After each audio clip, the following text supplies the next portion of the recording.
niyang ginawa yun, anak. Eh, di lalo kang hindi kakampihan ni Xavier niyan. I did it to set them up, okay?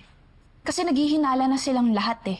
Especially si Justin at si Princess, na may kasabot ako sa fake kidnapping scheme.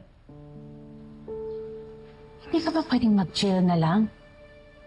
Wala naman silang alam kung hindi ka magsasalita. Kaya lumayo ka na sa kanila. Why do I feel like you're not interested? Pinahiya ako ni Princess, oh. Dami lang ako pinoproblema ngayon. Sa bagay. Bakit ka nga ba magiging concerned sa pinagdadaanan ko ngayon? Eh, masaya ka naman eh. Kasi nagkakasira na si Mommy Charlene at si Daddy, di ba? Hindi mo ba ako narinig?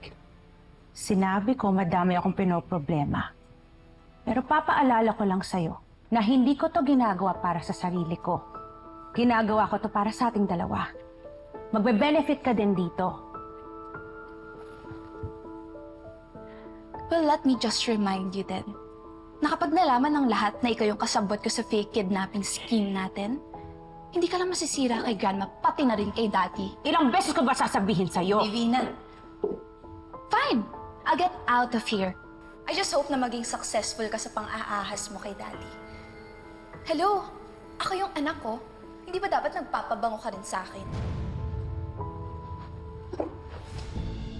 Reality check, Libby. Hindi ka anak ni Raymond. At pinapaalala ko lang sa'yo, ginagawa ko ang lahat ng to para ma-secure ang residency natin sa mga Cristobal. At itaga mo sa utak mo, Libby. Nagsakripisyo din ako ng sobra-sobra para sa'yo. Ipinamigay kita kahit mahirap para magkaroon ka ng magandang buhay. Arnold, dalhin mo siya sa school. Mag-aral ka. Doon ka mag-focus. Hindi yung kinukulit ako. Malis ka na!